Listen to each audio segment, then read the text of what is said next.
If you're waiting for interest rates to drop before you buy a house, you might end up paying substantially more than if you had just bought one right now. Let me explain the strategy behind this method and why your strategy of waiting could backfire big time. In this video, I'm going to be showing the math behind buying now versus waiting for years to come when the interest rates drop, and what happens when rates drop, and one thing that most people forget: you can't refinance a purchase price. I'm Knecht, a real estate broker, Army veteran, and accredited investor who has helped hundreds of people navigate high interest rate markets and still build wealth. And I'm going to show you how smart buyers win even when the interest rates are high. Common logic at hand is most people stating, I'm going to wait until the rates come back down. That sounds logical, right? Let's put that here. When the interest rates drop, you're going to have something else happen. First off, let's talk about demand.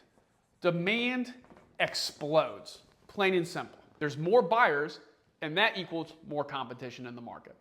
The more competition in the market means what? Prices increase. Now, if you had a $300,000 house that you loved and you wanted to purchase when the interest rates were here on the higher side, they drop, that house easily could be worth $350,000 or $400,000 at that point in time. Plus, you now have to bid against everybody else who is sitting on the sidelines waiting for the interest rates to go down for that same house. So you may have to even pay over what they're asking. Don't believe me? Look at what happened in 2021, 2022. Also, let's break down the real math. So let's say that you bought a $350,000 house, which is slightly below the average price of homes across the nation, and you bought it right now at a 7% interest rate. Now, I have seen some people come in the sixes at this point in time, just depends on your credit and whether or not you buy down your rate. Given this, your payment's somewhere in the ballpark, about $2,300 a month for your principal and interest. Really depends on the loan that you're utilizing, taxes, insurance, things of that nature. But if you were to wait, let's say that you wait and the rates drop to 5%. That's going to take a while if it does happen. But if this happens in this situation, that house is now equal to $400,000. It's no longer worth $350,000. So guess what? Your payment here is still approximately around $2,300 a month. Looks about the same.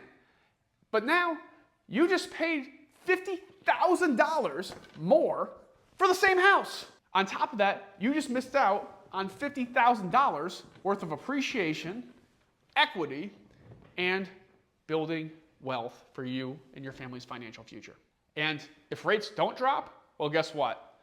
You're still missing out on appreciation at that point in time, with prices still continuing to rise. So here's the truth. You can always refinance a rate, but you can't refinance the price that you paid for the house. So if you were to buy now and interest rates drop later, you can refi. But if you were to wait and prices rise, well, you're kind of stuck. Smart buyers aren't trying to time the market. They are trying to put time in the market and control the parts that they can on a day-to-day basis. They're trying to find the right property for what they're looking for. They're trying to build that confidence by negotiating seller credits and receiving the more negotiable side of the transaction for sellers who may have their houses overpriced and may be sitting on a property that's been on the market for quite some time. And they're also trying to lock in on a solid purchase price right now before the next wave of buyer demand comes into play. Well, let's talk about that wave. Who's in that wave? What's that look like? Well, I will tell you, right now, you have a whole plethora of baby boomers who are either retired, retiring, or almost ready to retire, who all have empty nests. Everybody's out of the house. They have these large two-story homes or these large-scale homes that they no longer need, and they are trying to downsize. You also now have millennials coming into the market. Some are already in, some are not. And you have Gen Z starting to come into the market. And there are a lot of millennials and Gen Z buyers who are looking for homes. So not only do you have baby boomers who are going to be looking for homes, you also have these two other generations looking for homes. And arguably, baby boomers and millennials are two of the largest generations in history in the United States. That's a lot of people who are entering the market right at the same time. Now picture this, the average homeowner in the United States gained over $100,000 in equity between 2021 and 2023. That's absolutely absurd. And most of that happened because they got in the game, not because they timed it perfectly, but because they got into the market. Your first property isn't about finding that mansion on the nice manicured lawn with your dream house and getting that unicorn deal where you're getting it way undervalued. No, that's not what it's about. It's about getting you and your foot in the door and finding the right property for you.